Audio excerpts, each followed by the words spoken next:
Hi, everyone. It's A Ticket to Christ. Thank you for tuning back in. We are still in Wisdom for These Days. We are looking at how to choose a spouse, looking at Genesis 24. And this is when Abraham was picking a spouse for his son Isaac. And just what he did. We're going to jump about a bit because this is a very long, too long to read. So in verses 1, let's start from 1 and we'll skip through. It says, "And Abraham was old and well stricken in age, and the Lord had blessed Abraham in all things. And Abraham said unto his eldest servant of his house that ruled over all that he had, Put, I pray thee, thy hand under my thigh, and I will make thee swear by the Lord, the God of heaven and the God of the earth, that thou shalt not take a wife unto my son of the daughters of the Canaanites, among whom I dwell. But thou shalt go unto my country and to my kindred, and take a wife unto my son Isaac. And the servant said unto him, Peradventure the woman will not be willing to follow me unto this land. Must I needs bring thy son again unto this land from whence thou camest? And Abraham said unto him, Beware that thou bring not my son thither again. The Lord God of heaven, which took me from my father's house and from the land of my kindred, and which spake unto me, and that sware unto me, saying, Unto thy seed will I give this land, he shall send his angel before thee, and thou shalt take a wife unto my son from thence. And if the woman will not be willing to follow thee, then shalt thou be clear from this my oath, only bring not my son thither again. And the servant put his hand under the thigh of Abraham his master, and sware to him concerning that matter. And the servant took 10 camels of the camels of his master, and departed. For all the goods of his master were in his hand.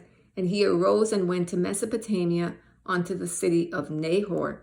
And he made his camels to kneel down without the city by a well of water at the time of the evening, even the time that women go out to draw water.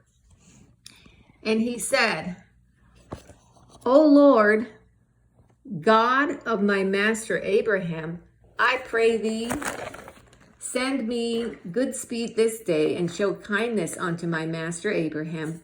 Behold, I stand here by the well of water, and the daughters of the men of the city come out to draw water. And let it come to pass that the damsel to whom I say, Let down thy pitcher, I pray thee, that I may drink. And she shall say, Drink, and I will give thy camels drink also.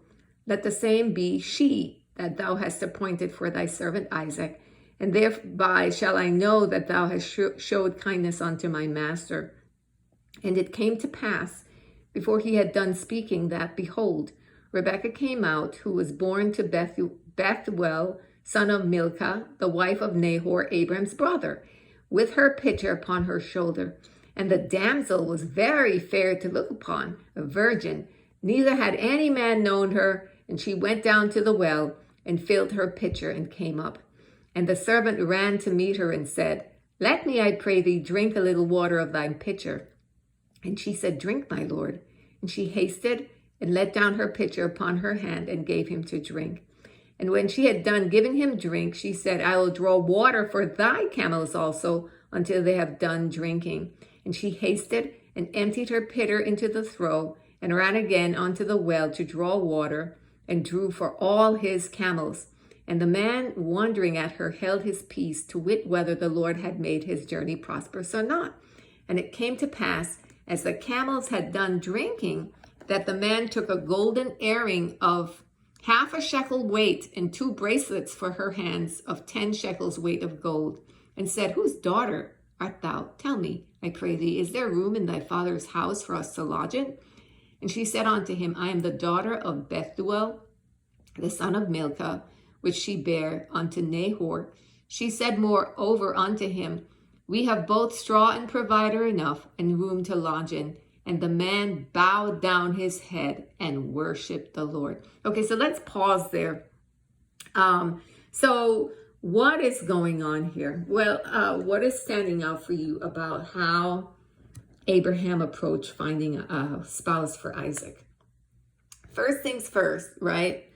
I see he got his trusted best person, the person he trusted the most in his household, to help, right? To do the assignment. Abraham was too old.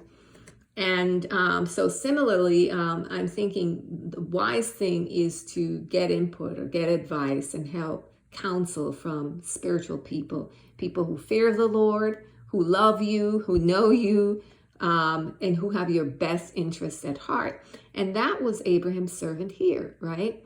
And Abraham did not want Isaac to leave the land of Canaan, which is Israel today, because God had promised the land of Israel to Abraham and his descendants through Isaac. And so he didn't want Isaac to marry the Canaanites because they were not children of the promise, and they were not circumcised or part of the nation that God was going to build with Abraham. So he had his servant go back to his own people to get a spouse for Isaac from them. And so the servant acted in wisdom. First, the servant prayed to the Lord, right? Asked the Lord to show him. He set kind of some terms before the Lord, saying, Lord, if this and so happens, then I will know. And so a lot of times, so in this circumstance, we're seeing him acting in wisdom. He just didn't go willy-nilly, half-baked. He says, okay, I'm looking for a certain kind of character. I'm looking for a woman of character. She needs to be good looking, appealing to the eye so that the person is attractive, but somebody who would make a good wife. So a servant who is going to go the extra mile, she is going to be chaste, not a loose woman, but somebody who's chaste. And Rebecca was a virgin. And then she would be from the right family. So family was important. And so we see here, I see several things. I see her character, that she would have been attractive to Isaac, that she came from the family. So our equivalent today was that she would need to be a Christian, right? Because you're a Christian, or he would need to be a Christian because you're a Christian. And have character, have integrity, have self-value. Then the servant kind of put her to the test a little bit to see what she was really made of, if she was really the one. And he watched and saw. So it said here in verse 21, it says, and the man wondering at her held his peace to wit whether the Lord had made his journey prosperous or not. So far, so good. He was thinking, she looks good. She's a virgin. She is living up to all that I asked the Lord for. Let me see if she's from Abraham's family, because that's the last thing. And she was, and similarly in your life, if you are looking for a spouse, you've got to look through it, approach it with in a spiritual way. Yes, of course, you must be attracted to the person, but this is someone who has the power to determine your entire future and your entire lineage. And so it needs to be someone who is sanctioned by the Lord, who has character, whether it be a husband or a woman who has godly character, godly traits, and that you're able to see it through putting it, through seeing it reveal itself by what they actually do. If you're seeking a person and they're not in the Bible, if they're not reading, praying, if they're not fellowshipping with other disciples, if they're loose women, quick dressing immodestly, you can see, okay, all of those things are a reflection of what that person believes. If it's a man, if he is lazy, if he's not someone who has,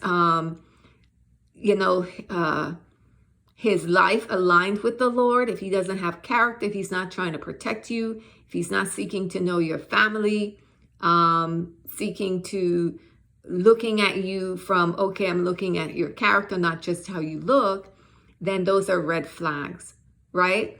Because there needs it, marriage is bringing together of two people to become one. So it's not enough to just say, okay, this person's cute, or they're good looking, or they're even a Christian. You've got to have the same, be on the same spiritual level, in the sense that you're viewing God with the same level of faith, with the same faith outlook, that you believe the truth about God. You both believe that Jesus is the way to that Jesus is who, just the same belief system, that you have the same belief system about children, raising children. You have the same belief system about your relationship with God, meaning that he's not going to be Catholic and you're a Protestant. That's just not going to mesh. You're both following Jesus alone, meaning that Jesus is the focus of your life. And you're both in agreement doctrinally. You both want children and have that same mindset about them. You've met each other's families, and that you're comfortable with molding those things together. There is no, well, this is not going to work because my family will never accept this person. Because let me tell you, if your family is not accepting of the person later on in your life, it's going to cause problems. You might still be married, and your marriage might thrive and prosper in spite of it, but it just makes it harder. It makes it harder on the kids because they don't have good relationships with their uncles, aunts, grandparents, and it makes it harder on you because you don't have the network of support that you need as your kids are growing up. And so family is also important. It's important to fit in. And ideally, that's the best scenario. It's not like, oh, you're just going to marry the person and you meet the family and the family's just like, hi, how you doing? It's getting to know his mother, getting to know her mother, getting to know her father, getting to know his dad, his sisters, brothers, her sisters, brothers, the family, the uncles, the whole context, because you're marrying each other, yes, to one, but you're merging two families because you're going to have children, and those children are all going to be related. And so those are things to factor in. Yes, love can overcome a lot of things, but ideally, if you want to build a marriage that is sustainable, that works, ideally, that's how it would go, right? And then we see the rest basically as history. You could read that on your own. Rebecca agrees to go with him because, her family was Laban, which if you read about him, he was quite the character, very greedy. But Rebecca agreed to go with Abraham's servant. And it says here in verse, let's see, it's the next page actually, towards the end. So they go, the servant is wise, Abraham's servant is wise. He insists on leaving right away with the woman, Rebecca, and they blessed her and sent her on her way. And then in verse 61, it says, and Rebekah arose and her damsels, and they rode upon the camels and followed the man. And the servant took Rebekah and went his way. And Isaac came from the way of the well, Leharo, for he dwelt in the south country. And Isaac went out to meditate in the field at the eventide. And he lifted up his eyes and saw, and behold, the camels were coming. And Rebekah lifted up her eyes, and when she saw Isaac, she lighted off the camel. For she had said unto the servant, What man is this that walketh in the field to meet us? And the servant had said, It is my master. Therefore she took a veil and covered herself. And the servant told Isaac all things that he had done. And Isaac brought her into his mother Sarah's tent, and took Rebekah, and she became his wife, and he loved her. And Isaac was comforted after his mother's death. So that seems like love at first sight to me. Rebecca sees him from afar and is like, wow, who is that? Who is that man? And Isaac, it looks, I think God just timed it. It just seems like God interfered and kind of pulled that match together to had Isaac at the right place at the right moment. And Isaac looks and he sees her and he knows it's his bride. Must have been an incredible moment. And of course, Rebecca was beautiful as well. And if Abraham's servant is bringing her back, Isaac knew that this would have been a woman of character, because the man who, Abraham sent was a man of character. And so those are some of the insights. If you're seeking a spouse, just really don't do that from a place of desperation. Sometimes people are getting older, you're lonely. You can bring more trouble on yourself and in your life by hooking your life up with the wrong person. Another thing is, really make sure that that God makes it very clear that this is the person for you. Because when tough times come, then you can reflect on, what, this is who God had for me, and God put us together. And though we're going through a tough patch in our marriage, I know that it was God's will for us to marry. Another thing when you're picking a spouse, pray and fast. Again, you don't want to you want to be very deliberate. You don't want to be overly cautious. Nobody's going to be perfect. Everybody's going to come with things they need to grow in, things they need to learn from. But in general, what you're trying to find is the person that is right for you, for the plan and purpose God has for your life.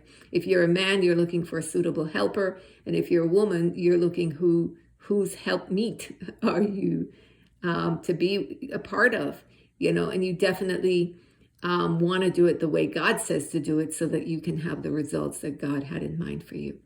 So beloved, that's it from me. It's a bit long today, but I thought it was an important topic. Read the whole of Genesis chapter 24 to get the full account of the story of Rebecca and Isaac. God bless you. Have a great day. Bye-bye.